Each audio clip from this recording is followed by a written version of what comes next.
Very good morning, my dear students. Myself Sanjay Makwana, lecturer Automobile Engineering, Government Polytechnic College, Ajmer. Dear students, आज का जो हमारा topic है वो है रिक्वायरमेंट ऑफ बेयरिंग. कि बेयरिंग की रिक्वायरमेंट क्यों होती है, क्यों हमें बेयरिंग लगाने की आवश्यकता पड़ती है. सबसे पहले अपन ये समझेंगे कि बेयरिंग क्या होती है. तो bearing is a device. Bearing is an element which is used to support the shaft and bearing the load coming on that shaft. Bearing एक ऐसी डिवाइस होती है जो कि शाफ्ट को सपोर्ट करती है और लोड को बियर करती है. लोड जो शाफ्ट के ऊपर आ रहा है उसको सहन करती है, जिसके कारण वो प्रॉपर तरीके से शाफ्ट मूवमेंट कर सकती है. उसको अपन बियरिंग बोलते हैं. Bearing material are chosen on the basis of dimension stability, resistance to corrosion and resistance to wear and tear. Bearing का जो मटेरियल है वो हम इस तरीके से चूज़ करते हैं कि डायमेंशन स्टेबिलिटी भी बनी रहे, रेजिस्टेंस टू करोजन और करोजन से उसकी सहन शक्ति रहे, और वियर एंड टीयर्स के से भी उसको बचत मिले. ये हमारा जो है मटेरियल चूज़ करने का क्राइटेरिया होता है. Bearing are required to facilitate the desired motion by minimizing friction.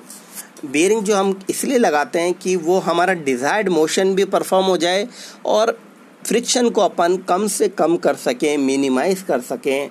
ये हमारी प्राथमिकता रहती है. Friction is bound to occur between the rotating shaft and the part that support the rotation. Bearing जो है और जो शाफ्ट है उनके बीच में फ्रिक्शन होना लाजमी है. फ्रिक्शन 100% होता है कि जब दो मेटल टू मेटल कॉन्टैक्ट आपस में टकराते हैं तो उनके बीच में फ्रिक्शन होना लाजमी होता है. और ऐसे के अंदर हम ये चाहते हैं कि हमारा जो फोर्स है, जो मोशन है वो भी ट्रांसमिट हो जाए, जो डिज़ायर्ड मोशन है वो भी ट्रांसमिट हो जाए और फ्रिक्शन को भी अपन मिनिमाइज कर सकें. तो इसके लिए बेयरिंग हम यूज़ करते हैं दोनों कंपोनेंट के बीच में, राइट. और उद्देश्य ये रहता है कि किसी तरीके से अपन फ्रिक्शन को मिनिमाइज कर सकें और मोशन को ऑप्टिमाइज कर सकें. नाउ अब अपन जो मेन हमारा है रिक्वायरमेंट ऑफ बेयरिंग. तो बेयरिंग की रिक्वायरमेंट क्या होती है या फंक्शन ऑफ बेयरिंग अपन इसको बोल सकते हैं. पहला है reduce friction and make rotation more smoother. कि वो फ्रिक्शन को घटाता है और रोटेशन को जो है वो और ज़्यादा स्मूथ बनाता है. टॉर्क को ट्रांसमिट करने में या पावर को ट्रांसमिट करने में और स्मूथनेस प्रोवाइड करता है bearing. Second, protect the part that supports the rotation and maintain the correct position for the rotating shaft. Shaft के वो पार्ट जो बेयरिंग के अंदर है उसको प्रोटेक्ट करता है, रोटेशन को मेंटेन करता है और करेक्ट पोजीशन को बनाए रखता है. ये उसका दूसरा रिक्वायरमेंट हमारी होती है. तीसरी, the bearing material have high mechanical strength. जो बेयरिंग मटेरियल होता है उसकी मैकेनिकल स्ट्रेंथ ज़्यादा होनी चाहिए. And fatigue resistance and hardness, ये तीनों चीज़ें उसकी ज़्यादा से ज़्यादा होनी चाहिए जो हमारा बेयरिंग मटेरियल है. फिर अ bearing must have anti frictional properties. Bearing की जो प्रॉपर्टी है वो एंटी फ्रिक्शन होनी चाहिए, जिससे फ्रिक्शन को अपन मिनिमाइज कर सकें और पावर को ज़्यादा से ज़्यादा ट्रांसमिट कर सकें, right. And a bearing must be anti friction properties.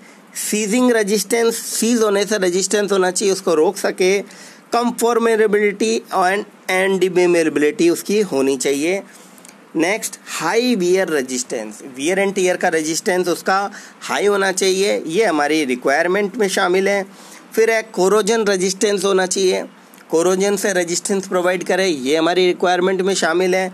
क्योंकि जब हमारा मॉइस्चर है या वाटर है या और कोई कारण है मॉइस्चर का, उससे हमारा कोरोजन हो जाता है, जिससे हमारे को रेजिस्टेंस के लिए हमारे को ऐसे मटेरियल चूज़ करना पड़ता है जो कि उससे उनको रोक सके, बचा सके. कैविटेशन रेजिस्टेंस ये होता है without impact, withstand impact stress. जो इम्पैक्ट स्ट्रेस होती है उससे हमारे को सुरक्षा प्रदान करता है, उससे ये रक्षा करता है कैविटेशन रेजिस्टेंस. फिर हमारा है जो next, high fatigue strength which withstand after an infinite number of cycle. जो फटीग रेजिस्टेंस होता है हमारा, वो हमारा विदस्टैंड करता है कि नंबर ऑफ साइकिल्स हमारी कितनी भी हो जाए तो भी हमारा जो फेलियर है बेयरिंग के अंदर वो ना हो, और बेयरिंग आराम से हमारी नंबर ऑफ साइकिल 10⁶ के बाद भी हमारा काम करता रहे। ये हमारी प्राथमिकता रहती है। फिर है हीट रेजिस्टेंस, कि हमारे बेयरिंग का मटेरियल ऐसा होना चाहिए, ये हमारी रिक्वायरमेंट होती है कि हमारी बेयरिंग का मटेरियल ऐसा होना चाहिए जो हीट रेजिस्टेंस है। क्योंकि आपको ये मालूम है अच्छी तरह कि जब जब फ्रिक्शन होता है और मेटल टू मेटल कांटेक्ट होता है तब तब हमारा फ्रिक्शन होता है, और जब जब फ्रिक्शन होता है तो आपको ये पता होना चाहिए कि जब जब फ्रिक्शन होता है तब तब हमारा जो है हीट जनरेट होती है, और जब हीट जनरेट होती है तब हमारा क्या होता है कि जो मटेरियल होता है वो हमारा एक्सपेंड होता है, और जब मटेरियल एक्सपेंड होता है तो वो सीज होने के एक कारण बन सकता है। तो इसलिए हमारा हीट रेजिस्टेंस मटेरियल होना चाहिए जो कि उससे हमारे को सहायता प्रोवाइड कर सके।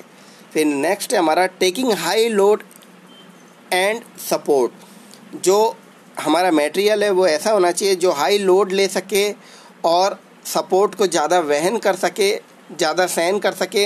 ऐसा मटेरियल हमारा होना चाहिए। जो हमारा रिक्वायरमेंट है बियरिंग के अंदर चूज़ करते हैं जो हमारा मटेरियल, उसके अंदर हमारी रिक्वायरमेंट ये रहती है कि हमारा मटेरियल जो है वो हाई लोड सहन करने में सक्षम हो और सपोर्ट को सहन करने में सक्षम हो। ये हमारी प्राथमिकता रहती है जो कि हमारे को ध्यान में रखनी पड़ती है। जब हम भी रिक्वायरमेंट की बात होती है बेयरिंग के, तो ये हमारे को ध्यान रखनी पड़ती है।